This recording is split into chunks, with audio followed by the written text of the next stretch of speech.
First ever factory outlet Mukinda Jewelries, KBHP, Somajiguda, Suchitra, Hanmakonda, Kottapet, Chandanagar, Khammam. నమస్తే అమ్మా. నమస్తే అమ్మా. అమ్మ, కార్తీక మాసంలో వచ్చే పౌర్ణమికి ప్రత్యేకమైన స్థానం ఉంది అవునమ్మా కదమ్మా. ఆ రోజు యొక్క అంటే మనం 365 ఒత్తులు కూడా వెలిగించుకుంటాం ఆ రోజే. ఈ రోజు ఏం చేయాలమ్మా? దీన్ని త్రిపురి పూర్ణిమని కూడా అంటారు. శివపార్వతుల కళ్యాణం చేసేటటువంటి సంప్రదాయం కొన్ని చోట్ల కనపడుతుంది, కొన్ని చోట్ల, అన్ని చోట్ల కాదు. ఈ రోజున సంవత్సరం అంతా ఒకవేళ ఎప్పుడన్నా దీపం పెట్టడానికి అవకాశం లేకపోయి ఉండొచ్చు కొంతమందికి. అవును. పైగా ఇంట్లో ఒకళ్ళే పెడతారు, మిగిలిన వాళ్ళు వెళ్ళి అందులో నూనె వేసి దండం పెట్టుకుంటారు కానీ వాళ్ళు వెలిగించరు. అవును, చెయ్యకూడదు కదా.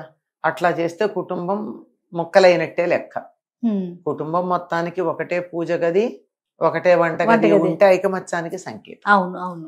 మళ్ళీ నేను చేసుకోవాలంటే అందులో కావాలంటే నూనె వేయొచ్చు, దండం పెట్టుకోవచ్చు, స్తోత్రాలు చదువుకోవచ్చు, అన్నీ చేసుకోవచ్చు.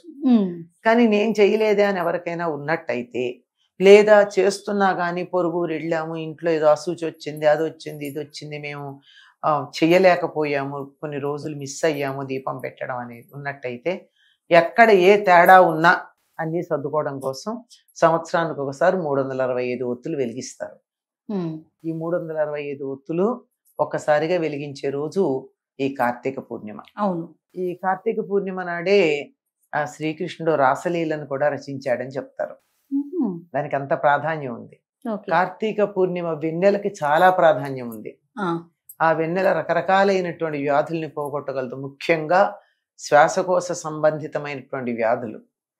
అందుకని వీలైనంత వరకు రాత్రిపూట వెన్నెల్లో చేసేటటువంటి విహారాలు, తర్వాత వెన్నెల్లో చేసేటటువంటి కొన్ని విందులు, వెన్నెల విందులు అవి చూసుకుంటూ ఉంటారే, అలాంటివన్నీ కార్తీక పూర్ణిమ నాటి రాత్రే చూసుకుంటారు. వీలైనంత వెన్నెల్లో మనం ఉండడం అవసరం అదనమాట. పైగా అనేకమైన ఆయుర్వేద మందులు కార్తీక పూర్ణిమ అప్పుడు వెన్నెల్లో పెడతారు బయట. అసలు కార్తీక మాసం అంతా పెడతారు, వెన్నెలు ఉన్నంతసేపు. పూర్ణిమ నాడు మొత్తం ఉంటుంది కనుక మొత్తం పెట్టడం, ఇవన్నీ ఉంది. అంత ప్రత్యేకమైనటువంటి లక్షణాలు కలిగినటువంటిది కార్తీక పూర్ణిమ. అందుకే ఈ వంకన గోపికలందరినీ వెన్నెల్లో ఉంచడానికి ఆయన రాసలీల రచించాడు ఆ రోజు. కార్తీక మాసం పౌర్ణమి రోజు. పౌర్ణమి నాడు అటువంటి ఈ కార్తీక పూర్ణిమ నాడు మనం ఇన్నాళ్ళు ఎక్కడన్నా మిస్ అయ్యామేమో ఒకటోరా అనుకున్నప్పుడు తులసి దగ్గర దీపాలు వెలిగించుకుంటాం. 365 ఒత్తులు వేసినటువంటి దీపాలు. ఇంట్లో వెలిగించుకునే అవకాశం అందరికీ ఉండకపోవచ్చు. ఇట్లా 5-6 ఉంటారు అనుకోండి. పూర్వకాలం 10 మంది ఉండేవారు. ఇంతమంది ఒకే చోట కూర్చొని వెలిగించుకోవడానికి వీలు ఉండొచ్చు, ఉండకపోవచ్చు. అట్లాంటప్పుడు దేవాలయానికి వెళ్ళి వెలిగించుకోవచ్చు. ఇంట్లో ప్రధానం. నువ్వుల నూనె వాడకోమంటారా? దొరికితే మంచి ఆవు నెయ్యి వెయ్యండి. ఆవు నెయ్యి ఎక్కడ దొరుకుతుంది మనకి? 5,000-6,000 ఉంది కిలో కదా. అవునమ్మా. లేదు, ఏదో ఒకదానికి రెండింటికి అయితే కొంచెం వాడగలుగుతాం గాని, లేని కల్తీ ఆవు నెయ్యి వాడే కన్నా, కొవ్వు దాని వాడే కన్నా హాయిగా నువ్వుల నూనె, గానుగకెళ్ళి మంచి నువ్వుల నూనె తెచ్చుకోండి, అది శ్రేష్టం. అంటే ఉంటే మంచిది, నువ్వుల నూనె అయినా సరే చాలా మంచిది. అలా గనక చేసినట్టయితే ఈ మధ్యలో ఎక్కడన్నా 1 రోజు 6 రోజు దీపం పెట్టని దోషం ఏదైనా ఉన్నట్టయితే అది సర్దుకుంటుంది అని చెప్తారు. ఇప్పుడు మనమే స్త్రీలమే వెళ్ళి గుళ్ళో గానీ మీరు అన్నట్టు తులసి కోట దగ్గర కానీ వెలిగిస్తాం. కొంతమంది చెప్తుంటే విన్నానమ్మా, భర్త పేరు మీద కూడా, అంటే మన యొక్క 365 వారి కూడా ఒక 365 కలిపి పెట్టాలి అని అట్లా. చాదస్తానికి అంతు పంతు లేదమ్మా. నా ఒకళ్ళకి అడిగితే నాకు కూడా కొంచెం నిమిషం ఆలోచించాను. అడగల, నన్ను అడిగింది వేరేది. ఏమిటంటే రోజు 2 ఒత్తులు వేస్తాం కదమ్మా దీపానికి. 365 రోజులకి 365 × 2 700 ఒత్తులు పెట్టాలి, 730 ఒత్తులు పెట్టాలేమో అని అడిగారు. ఇది కూడా మాకు తట్టలేదమ్మా, నాకంత తెలివి లేదన్నా. మరి అప్పుడు సాయంకాలం కూడా పెట్టకపోతే దానికి ఇంకో డబల్ వేసుకోవాలి కదా. 7 అయిపోతున్నాయి. 730 మొత్తం అంతా దీపంతో పెట్టాడు. అంటే ఇంకా చాదస్తం అన్నది ఏ స్థాయికి వెళ్ళిపోతుందంటే అతి తెలివి ఎక్కువైపోతుంది. అంతకన్నా ఇంకేం లేదు. అంతే, అదే ఆయన ఇంకోటి, భార్య తరఫున భర్త పెట్టచ్చేమో కానీ భర్త తరఫున భార్య ఎక్కడ పెడుతుందమ్మా? ఆయన చేస్తే పుణ్యం ఈవిడికి కూడా వస్తుంది, ఈవిడ చేస్తే ఆయనకి వెళ్ళదు అని చెప్పినప్పుడు ఆయన కోసం ఈవిడ వెళ్ళి దీపాలు 365 ఒత్తులు వేయడం ఏంటి? అసలు అలాంటి అంటే అసలు ఆలోచనే చాలా తప్పు. నాకు విన్నాక షాక్ అనిపించింది. అది డబల్ వేయాలని చెప్పిందే నాకు షాక్ అయితే, నాకు వెంటనే ఏం తట్టిందంటే పొద్దునవి సాయంకాలంవి కూడా ఉంటాయి కదా అని అనిపించింది. అది ఇప్పుడు నేను అడిగిన ప్రశ్న మరి ఇంకా డబల్ అనిపించింది. అంటే ఉన్న ఒత్తులన్నీ తీసుకొచ్చి అడగటం కూడా కాదమ్మా, నేను చూశాను ప్రత్యక్షంగా.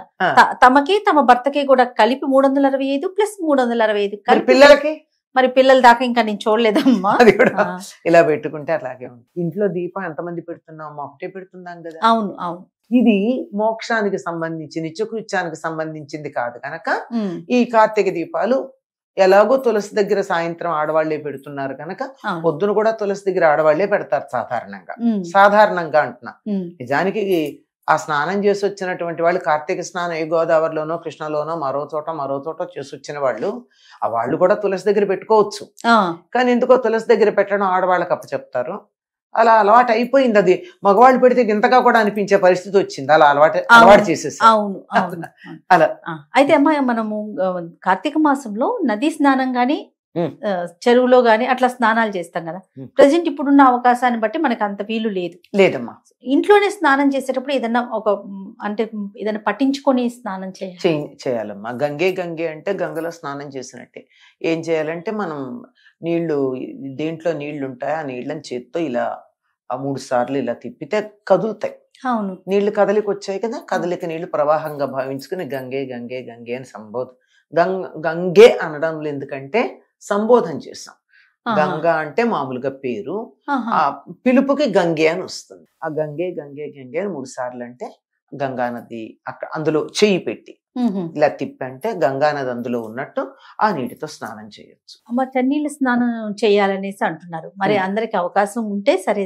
అమ్మ, చన్నీళ్ళ స్నానం చేయమన్నది ఎక్కడ చేయమన్నారు? నదిలో గాని చెరువులో గాని బావిలో నీళ్ళతో గాని ఎక్కడైతే భూమితో సంబంధం ఉందో నీళ్ళకి అక్కడ స్నానం చేయాలి. అది కూడా తెల్లారుజామున మాత్రమే, తెల్లారితే కాదు.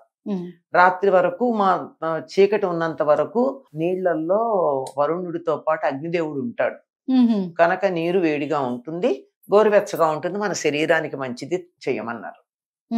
ఇది మనకి తెల్లారిన తర్వాత ఉండడు కదా. మీరు గమనించండి, తెల్లవారుజామునేమో నదిలో నీళ్లు గోరువెచ్చగా ఉంటాయి, బయటకు వచ్చేటప్పటికల్లా పొద్దెక్కిన కొద్దీ చల్లగా అయిపోతుంది. మనం ఇంట్లో కూడా స్నానం చేయాలంటే తెల్లారుజామున ఉన్నట్టుగా పూర్తిగా తెల్లారాక ఉండదు కదా. అవును, అంచేత ఆ విధంగా చేయడం అన్నదే సరైనటువంటిది. ఒకవేళ మనకి నది నీళ్లు లేవు, ఒకవేళ కాదు ఉన్నాయా, భాగ్యనగరంలో వాళ్ళకి ఎక్కడ దొరుకుతాయి? మనం ఓవర్ హెడ్ ట్యాంక్ లో పట్టిన నీళ్లే ఉంటాయి. అవి మంచుతో చల్లగా అయిపోతాయి, ఐస్ లాగా ఉంటాయి కదా. అటువంటి నీళ్లతో స్నానం చేయకూడదు. ఎటువంటి నీళ్లతో స్నానం చేయాలంటే నది నీళ్ళు ఎంత వేడిగా ఉంటాయో అంత వేడిగా చేయాలి, అంటే గోరువెచ్చగా. ఈ నీళ్ళన్నీ మనం బకెట్లో పట్టుకున్న తర్వాత 1-2 మగ్గుల నీళ్లు కాచి ఆ కాచుకున్న నీళ్ళు ఇందులో కలిపి సరిగ్గా నది నీళ్ళు ఎంత వేడిగా ఉంటాయి గోరువెచ్చగానే చేయడం మంచిది. చల్లని నీళ్లతో చేయడం మంచిది కాదు. గోరువెచ్చని నీళ్లతో చేయడం ఎందుకంటే లోపల ఉన్నటువంటి రక్తనాళాలు గడ్డ కట్టిపోకుండా అవి పెడుసెక్కకుండా బయట ఉన్న చలికి ఇప్పటిదాకా రగ్గు కప్పుకొని ఉంటే లోపల ఉండేటటువంటి వేడికి సమన్వయం చేయడానికి గోరువెచ్చని నీళ్ళతో స్నానం చేయమన్నారు. అది ప్రధానం. అంతే తప్ప మంచు లాంటి దాంతో చేయమని. నమస్తే.